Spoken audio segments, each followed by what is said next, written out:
You said you woke up at 5 like a grandpa? hmm What makes that grandpa? Oh, I don't know. Just being up before the big ass crack of dawn, man. Yeah, I found that I'm getting pretty good at waking up at 5 without even trying. That's pretty impressive. I just kind of keep the same routine throughout the entire year. So even though I don't teach during the summer, I just still wake up early to get after it and get stuff done. I'm not sure if I've always been a morning person. In fact, I'm almost positive I have not always been a morning person, but I think you can train yourself into a routine, and you do that routine long enough, and you can just kind of wake up without needing alarm clocks, things like that. Yeah, I wish I was a morning person more because I'm certainly not a night person. I'm kind of like I don't know. With kids, my schedule just gets ruined. Yeah, Either you there's an either you expiration date finally on a get lot the of that. yeah, either you finally get the kids to bed and then you're like, oh my gosh, I'm so tired right now. Or in the morning you're like, okay, they're not up yet. I'm gonna sleep a little longer. Yeah. How's the new house and everyone fitting into there? It's it's going okay. There's still so much to be done. I don't have a ceiling on upstairs. I don't have half a ceiling on downstairs. Um, I don't have half of my floor insulated yet down underneath my house. Um, Dude, that's got to be but cold. How cold is it in Fairbanks right now? maybe zero or maybe five above. It's been pretty darn warm this whole winter so far. Yeah, we've been pretty warm too. Haven't had any snow yet. Had like maybe a dusting that you can't really count as much. That kind of got somewhat low, somewhat close to town, but didn't really get into town. But Anchorage got Yeah, hammered. They had 30 some inches in October or something like that. in 24 hours. Yeah, it was like one weekend they got pretty much all of it. Yeah, It's yeah. banned. Fairbanks, we have really low snow right now too, and it makes for me on my trap line, it makes it to be just a pain in the butt.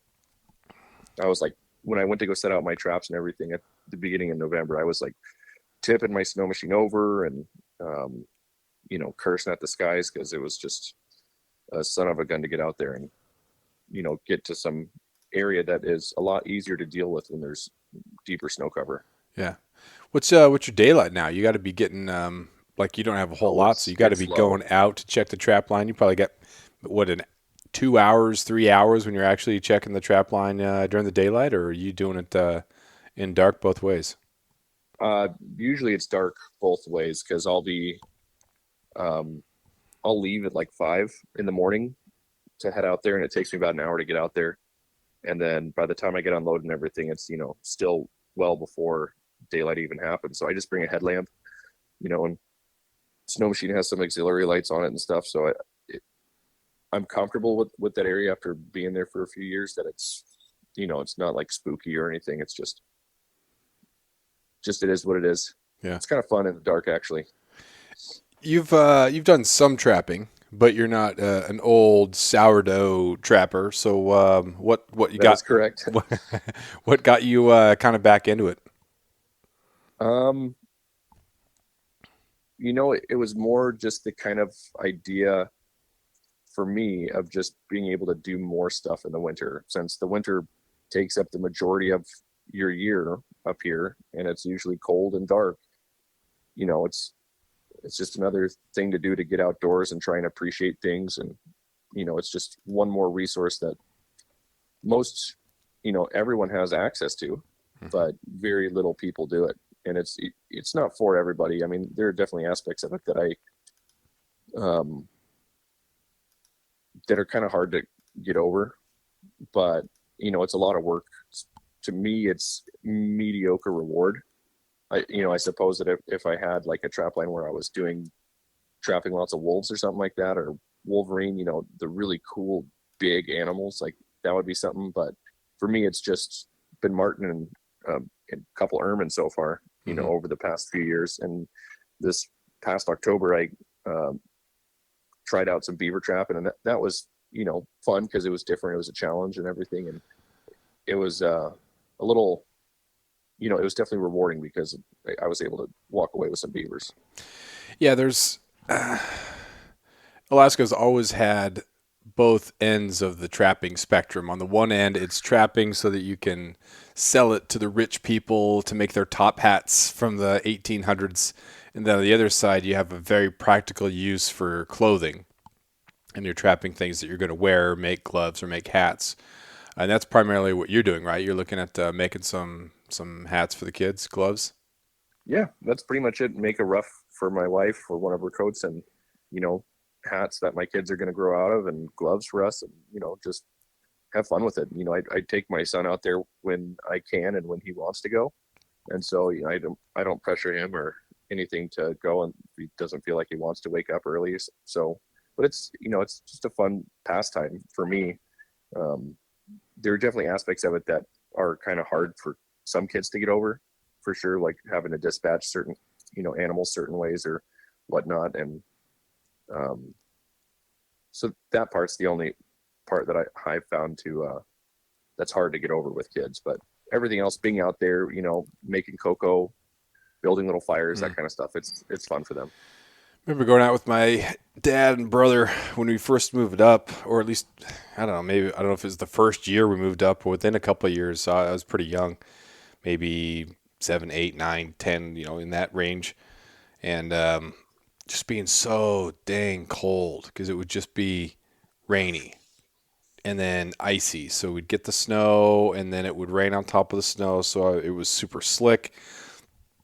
I remember one in particular. We were by this lake, and the marten was still alive, and we brought our dog out, and the dog, it minded just well enough, so we didn't think we were going to lose it, but it kind of, we had a cat at home, and so it kind of ran up to the marten like, oh, there's another cat I can mess with.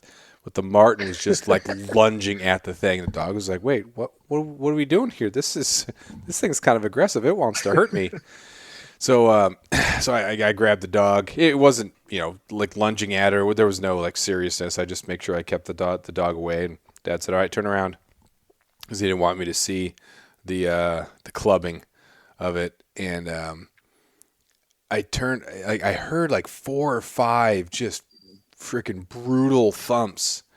And I turn around, and like my brother had stood there and he'd watched it because he's 3 years older, so he got to watch the dispatching, and I didn't get to watch. I had to hold the dog. I was, protecting my eyes. My loss of innocence would come later, I guess. And and so I asked my brother what happened, why it took so many hits. And when my dad he just got this old rotten stick that was laying there, and every time he like tried to hit the thing, like it would move. And one time he like hit a rock rather than the thing. So I thought, oh, okay, that's better. 'Cause I thought he just beat that thing 4 or 5 times over the head. Like that's plenty. That's plenty, Dad. But it was just Yeah, he's a small. mess. Yeah. He doesn't need that much. Yeah. And then another time, my brother and I were actually just talking about this. We had a trap line along a river, and Dad was always trying to figure out like survival type things, and he would tell us just as like a logical, if things happen, this river ends up meeting up with the highway. So if something happens, you can take this river to the highway. If you can't find your way back, you're not really sure where you're at, it intersects with the highway, you can take this. So we were walking along it, and he wanted us to go, like the 3 of us were going to walk, and we were going to actually literally see where the road was, and we are going to then take the road back to the rig. But man, we just kept going and kept going and kept going, and I was so dang cold. It was miserable, absolutely miserable. And my brother and I were talking about it recently, and he said that Dad fell through the ice, and so we were just kind of like scrambling to try to get to the highway because he fell Oh through the wow. ice. I thought it was just like he's trying to teach us a lesson, but I don't want to learn the lesson. I'm stinking cold. I just want to go home.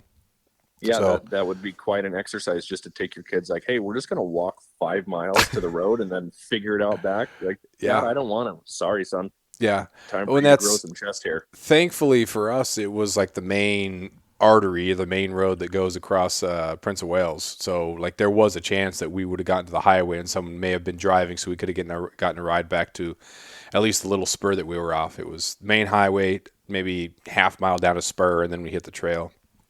Huh. But so we ended up like actually turning around and going back through our trap line, back up the river to the road or to the spur and where our truck was. But Yeah, it was crazy. Crazy to have my little kid memories of just being so wet and so cold, and brother's memories being, oh, well, yeah, he fell through the ice. Like, dude, that was way more serious than I thought. Yeah, I mean, that 3 years difference between you and your brother can obviously make a world of difference for that kind of selective memory. Yeah. What type of lessons are you trying to teach Revan out there? Are you like, hey, this thing eats this and this does this and this is how you can make a fire, or is it just more kind of a casual just time out with dad? Well, I don't try and turn everything into a lesson. There are times and a place for teaching them stuff and hammering in certain details that I think might be important. But um, you know, for me, it's just like a lot of it is just having him out there, having him be comfortable, and having him have fun, so that as he gets older, he's going to continue to want to go out there, and he's going to continue to want to like do different things with me outside. Whether it be like adventurous fishing trips or adventurous hunting trips, fly out type stuff. And it's the same for my daughter, but she's a little bit too young um, to really bring out to the trap lane. But like anytime we come across um, any kind of track that might be different than what I was noticing before, I'll stop and I'll look with him and show him like, hey, look, this is the kind of animal that this might be because of the way that its prints are in the ground, and which way do you think it's traveling, and do you see this here? It's kind of interesting why he did that, or all that kind of stuff. Mm. Just try and take the time to appreciate like what's going on and look at the finer details, because you could just miss a lot. Yeah. I think our appreciation for nature right now is this weird, like in general, is this weird sort of distorted intellectual and digital version of the outdoors and of nature rather than actual experience. There's this book, I think it came out in like '06 or '08 or something like that. It's called Last Child in the Woods, and talks about this nature deficit that people have. And we kind of observe nature through shows and through causes and things like that. And we're conscious of all these issues and these things that are hurting nature, but we don't actually have memories in general of being in nature. And there's just a different value and understanding that comes from that. And that was like '06, '08, like I said. And so now it's even worse. I mean, the amount of people who are trying to do right by the earth, that's great. Like your hearts are in the right place, but there's a lack of understanding of how complex things are. Some things aren't clearly bad. Some things aren't clearly good. It's super, super, super complex, just like everything else is. But then we get served up this really simplistic, I say intellectual, but it's a non-intellectual view about the way things are. And this is the simple solution.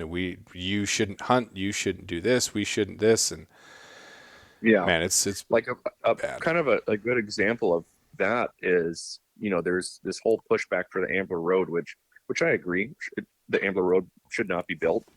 But there's all these advocates out there, which is great for people being against the road. And it's awesome that people understand that, oh yeah, this area of the Brooks Range is wild and scenic. It crosses two wild and scenic rivers, but it's like 99% of those people who are against it have never been in a place that's even remotely as wild as the Brooks Range or the North Slope is of Yeah. Alaska. Most people have never driven the Dalton Highway, and they never will. Most people have never seen a caribou outside of like the Santa Claus house in North Pole, Yeah. and they've never seen a live wild caribou in their life, let alone hunt it or photograph it or appreciate it in any way, or fish in streams and try and catch fish on a dry fly. It's there is just a major disconnect that what I never understood is like why people live in Alaska and never go outside. Yeah.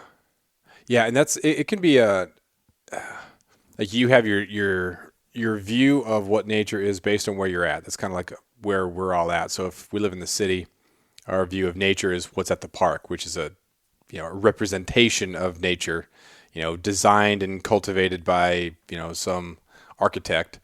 So then you hear about things like the road to Ambler or open up Andwire to drilling because you've never been there. You don't see what it's like and you don't know just the way things are.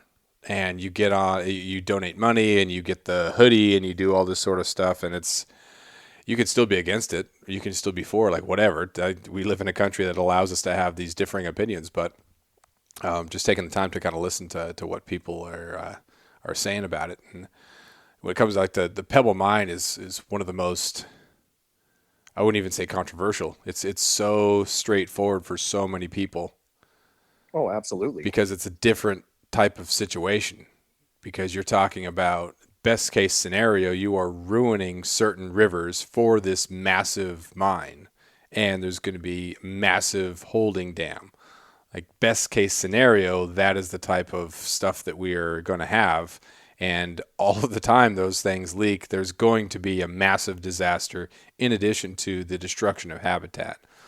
But that's not every single mine everywhere. And the terrain is different. The mines that you got a lot of mining going on in the Fairbanks area, but because the terrain is different, it's not nearly as bad. Do you have a you guys do different types of mining up there, right? When I say you, like Harrison's Mining Company, I don't have that, but No, I mean, there's plenty of people who have little small mom and pop claims all up around like the Steese Highway and stuff out there. But I mean, there's no wild and scenic rivers, or I mean, there's a Charlie River, but they're not cutting through big rivers where they're dredging out all this stuff. They're doing small creeks and, on little hillsides and stuff like that. They're not impacting the biggest wild natural salmon spawning habitat in the world. mm-hmm. It's a lot different because it's super mountainous out here, around the town, not in Fairbanks because we're in the valley, but in the surrounding areas, it's just surrounded by hills everywhere.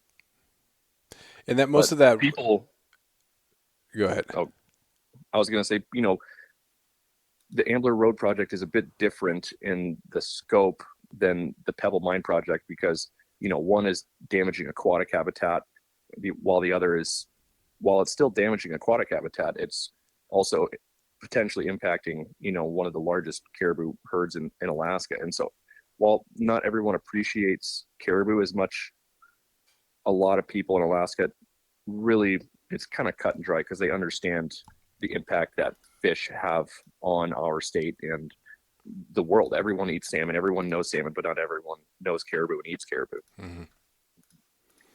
Yeah, and I can't even imagine living in that area because I'm assuming that there are some people that live in the area that would love jobs and are seeing the economic impact that could come from the mine. And so there's also that element. Well, I think morally it's wrong for you to have this job that's mining because it might kill fish, but you also need to feed your family. That's always a conversation that kind of gets left over. So I can still be against the mine, but acknowledge the fact that there's an economic factor that in some of these rural areas there's not much going on, which is one of the reasons why you have such a high suicide, alcoholism, abuse rates in a lot of, because there's just really nothing there. And it's pretty unfortunate. Not that mining would solve it. A lot of the mining companies will promise that there's going to be jobs, but are there going to be jobs for the locals? How much are they going to get? How long is it going to be? It's just a couple of years. What is it? So there's just a lot that goes into it. So it's nice that people are aware, and it's nice that we can get and recruit other people to these causes. But there's just a lot more that goes into it. A lot of stamina, academic stamina, and paying attention that it takes to really understand what's going on. Yeah, and the lifespan for the Pebble Mine, for instance, is projected for only 100 years. So that's 2, maybe 3 generations of, it's not like everyone who goes and works for the mine is going to be a millionaire. It's like, no, they're going to make it a decent wage and get by, but no one's going to get rich by being a mine hand, whether they're being a mechanic or an operator or whatever. And it's the same for the Ambler Mine, where they are projecting a few different pits and they don't really even know how much. Or rather how long the mines are even going to be around. They projected some of them could be around for 50 years. They project some of them could be around for 75 to 100 years, but they don't really know. Yeah, it's crazy. As another thing too, like we need these minerals. Like No doubt about as humans we do. So it's like, well, don't ruin Alaska. Go whenever we say get it somewhere else or we don't do it here in the United States where we have to do it cleaner because we have standards, like we're like indirectly like supporting child labor and slavery. It's like, oh God, everything is just, it's so jacked up. If you go too far down the pipe there, that thinking, it's so depressing. It really is. Yeah.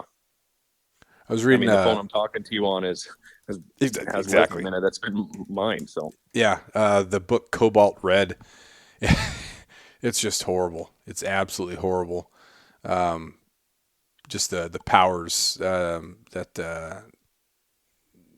the people who are in charge of the cobalt mining, and how it just impacts our lives, and how, because we're just massive consumers of that, it's because it's in a different country, we don't think of it. We just think, don't mine here, don't do anything here. We'll get it somehow, and then we're just participating in that, or we're creating the market for that. And then, if we go full tilt EV, then what's that going to do? Like, is it just going to make it that much worse? Um, yeah, guaranteed nothing. it will. Yeah, yeah.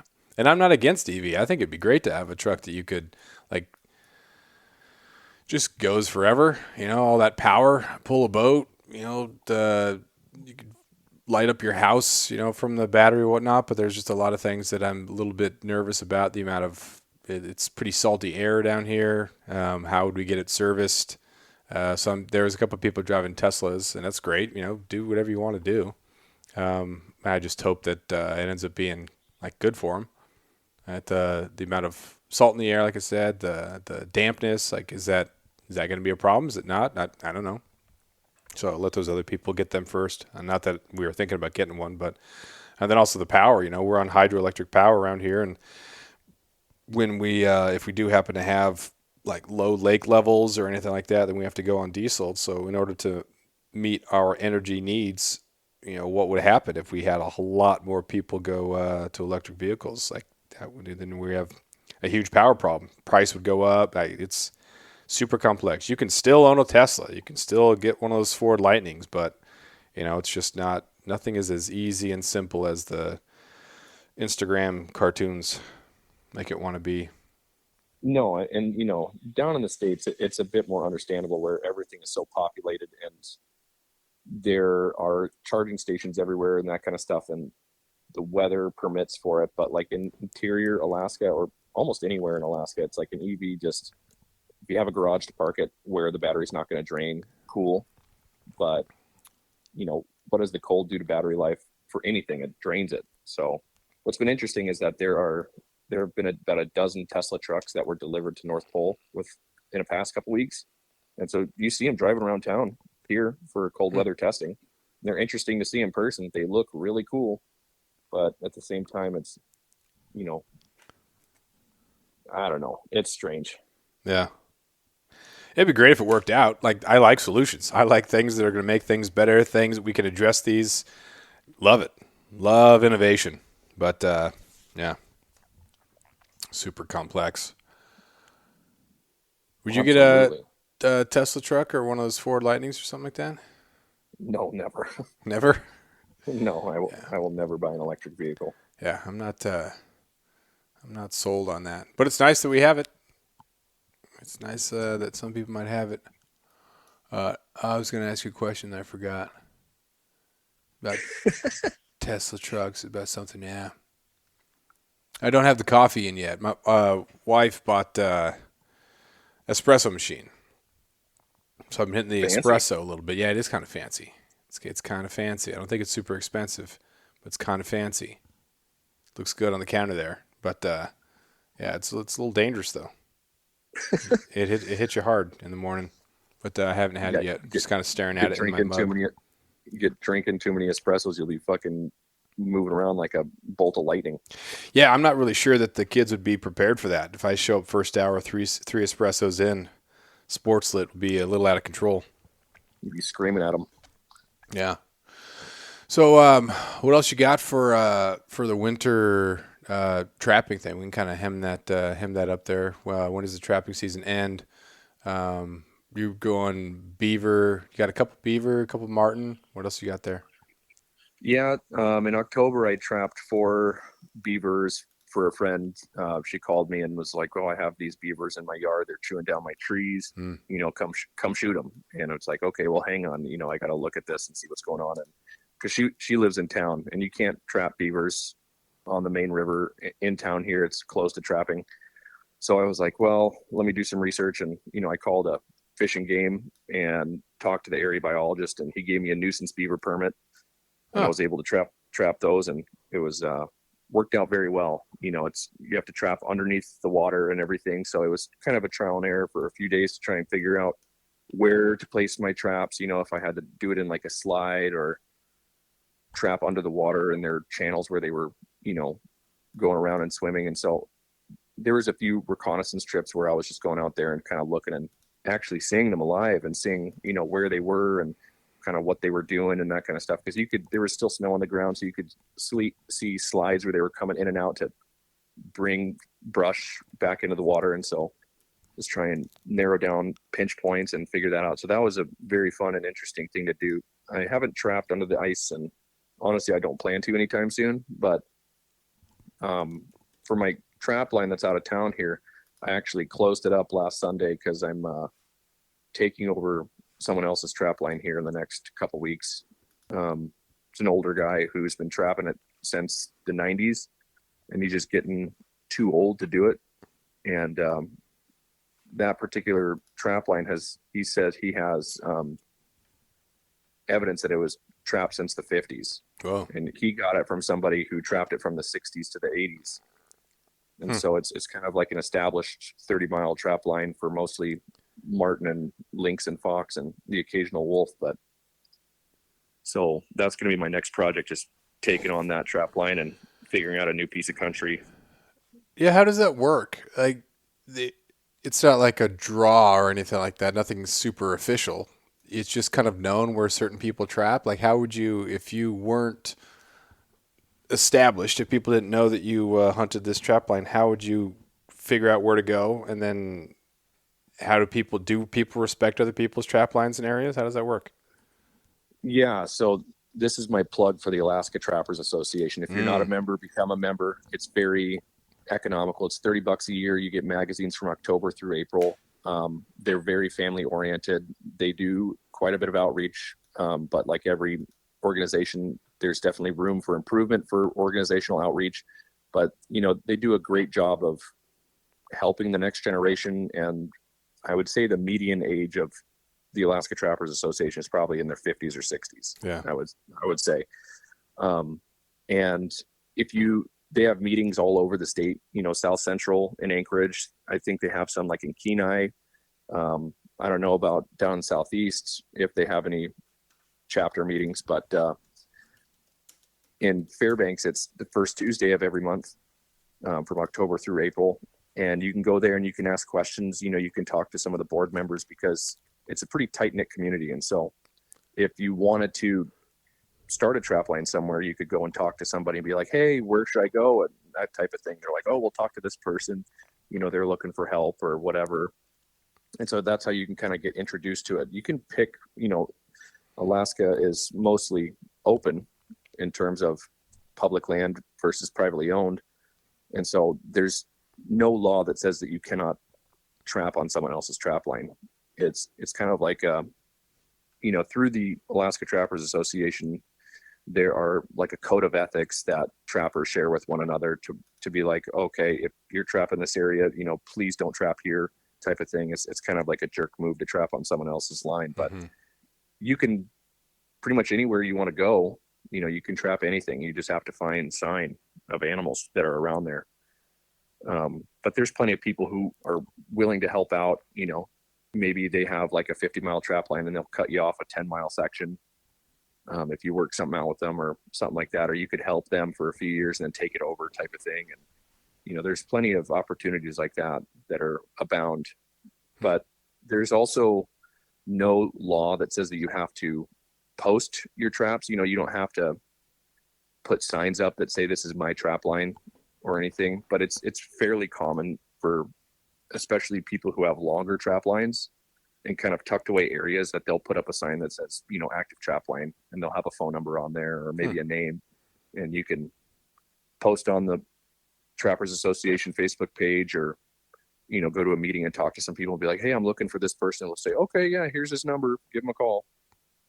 Nice. Yeah, when I was thinking about wolf trapping down here, I thought, all right, well, I need to talk to some people about where not to trap because I don't want to trap where they are. But then it's like, oh, are they going to come up to me and say, hey, why do you want to know where I trap wolves? Because if it's a good spot, then am I just trying to encroach and steal their spot? Like, oh, this is a But I imagine it might be a little different if you're doing something like wolf versus mink marten. Mink marten down here, it's mostly just kind of a long shorelines, rivers. We have a lot of little rivers, tributaries, things like that. So, what are you looking at for what's good marten terrain up there? Martin, from what I understand, seem to be in pretty hilly territory. If you're in like a big flat ground area, there's probably not going to be a whole lot of martin. But once you start getting in the rolling hills and the mountains and stuff, then you'll see more of that. Does it have to be like near some like where are they getting their water? Are they burrowing underneath stuff? How are they getting water this time of year? That's a great question. I think a lot of them, you know, probably eat snow or get moisture from the things they kill, Hmm. blood, that kind of thing, and viscera of animals. They get probably a lot of moisture through that. Um, but where I trap, it's on a ridge line and there's no streams anywhere Yeah, within a mile any direction or several miles of any direction. So I would imagine that a lot of them are probably just getting it from snow or, some kind of condensate somewhere. yeah, yeah. The deer down here they don't drink water; they just eat the morning dew and they get the water from that. But yeah, super interesting. Yeah, it's definitely, you know, like a trial and error thing for me because I am still new at it. I've only been doing it for a few years and only a couple years trying to do it consistently throughout the year. Well, rather throughout the trapping season. But it's you can always see that these animals, whether it's a fox, wolf, marten, whatever, they're always on the move. They're never Mhm. stationary. They may have a small home range depending on how big the animal is, but they're always seemingly constantly on the move for food or whatever. Yeah, So I take a journal with me and I write down like the temperatures where at my house versus when I get to the trap line, what the snow conditions are like, what kind of sign I see, where general sign is, like what direction they're moving, if they're just cutting across my trail or going down my trail, that kind of thing. nice. You put in for your tags yet? I haven't. I have a list of um, tags I'm going to put in for hopefully within the next week or so. Just actually sit down and do it. But work has been pretty busy, so that's usually where I do it is at work and where I have like 20 minutes to sit down and do it. But at home, I don't have that time. I would rather just be present instead of Yeah, being on the computer at home. yeah. You do you split up your choices or do you go all six into one? All six into one Yeah. for pretty much everything. I have my kids' godparents are both over the age of 65, and so they're putting in. Um, they're reaching out to me. They're like, "Hey, what should I put in for me for you to proxy hunt for us and stuff?" And Nice. so I got some caribou going in there and some moose tags going in there on my behalf for proxy hunting and stuff. And so my chances are ever so slightly higher, but still putting in for pretty low chance to draw tags. Yeah. I'm But pretty regardless, I'm going to be, doing something for sure, whether it's coming down to you next fall or Steve wants to do a float hunt for moose up north. And so we're going ooh, to trying to see what exactly is going to happen. yeah. Yeah, that's the fun thing about like this year when I didn't draw anything and then I didn't draw Wyoming. I was super excited because then it's all right, let's do an Alaska one. Let's do something big. And at first I wasn't going to be able to do that one with Ryan because it was like right at the beginning of school.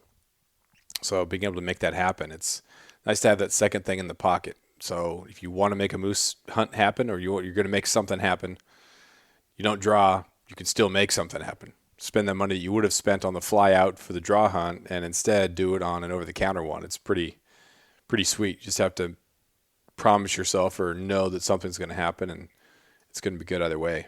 You're not heartbroken. Yeah, that's the cool thing about, Alaska is you can travel all over the state and, see different country, different kinds of animals that aren't normally where you are and stuff like that. So if it ends up working out that I come down to you, that'd be super exciting. Yeah, that'd be great. Depending on what you draw, of course, and what Ryan draws, see what happens and see if I can be like, hey, can I come crash on your floor? Yeah, I doubt I'll draw anything, but yeah, it'd be cool to have you come down here. And there was even some thoughts of doing something big around here. Um, like we have our normal runs, and they're usually pretty productive, but it'd be cool to maybe do something else and Of course, we could just save the money, but it could also be fun to do one of those. I've never done a fly out for deer. Lived here, everyone else does from down south. That's kind of what you do, and so it'd be kind of cool to maybe do one myself. I'm sure part of me would think, man, I could have just done this and saved a whole bunch of money and got to similar terrain and similar opportunity. But it's sometimes cool to see some new country. We'll have to talk more about that off air, but yeah, that'd be something I'd be interested in if you were going to do something like that to tag along and help pay the way for the airplane and that kind of thing, and have a little bit higher chance instead of just right around town or whatever, and where people have their normal honey holes and whatnot. Yeah. Yeah, there's always opportunities and plenty of time to be thinking about it, especially during the winter here. Are you putting in for any sheep hunts or have any sheep hunts planned? Yeah, got put all 6 in on a sheep hunt, caribou, moose, goat. So you still just put in for the goat tag down by you? Yeah. Never draw. No, never will. But yeah, so that's what we got. Yeah, the goat tag that I normally put in for, it's been doing, even though the population is still as strong as ever, they've been cutting back the tag numbers lower and lower and lower. So it went from a 4 to 7% chance to draw to a less than 1. Yeah, that's kind of what you expect. Yeah, and some of those management tactics are interesting to say the least, but can be frustrating because you're like, man, I know there's goats right here. I know there's lots of goats. I know there's great opportunity, but why are you dwindling it down? Stop, please. Yeah. A lot of factors play into it, but yeah, you guys have some level of trust. Otherwise, I think if you just get super cynical with management and whatnot, then it just ends up being pretty hard life to not trust anybody about anything. Oh, for sure, man. But like on the sheep aspect of everything, there have been some really, really good podcasts lately on the sheep side that have been put out recently that are really good listens. You're talking about whose podcast? Tyler Friel's Tiger Talk. Yeah, that's what I figured. Yeah, he put out one with an older, I can't remember the guy's name, but he was like an older kind of original sheep biologist. And that one was really informative. And then he did a really interesting one with father and son, Jerry Lees. And that one was pretty eye-opening because between the 4 of the podcast, or the 4 of the people who were on the podcast collectively, they shot like 72 rams. And the one guy, he just shot his 39th ram this year. Wow. And he has like 10 over 40 inches and multiple Boone and Crockett size sheep and everything. And, listening to what he had to say was very enlightening. That was Wayne Heimer? Yes, Wayne Heimer. That's correct. Episode 159. Yeah, I listened to that one too. Yeah, it's a good one. Absolutely. All right, well, I got to get rolling here, make a little breakfast, get the day started, and figure out what I'm going to do first hour. But sounds great. Yeah, it was good to chat with you, man. You as well. Thanks for having me on. Yeah, take care. See ya.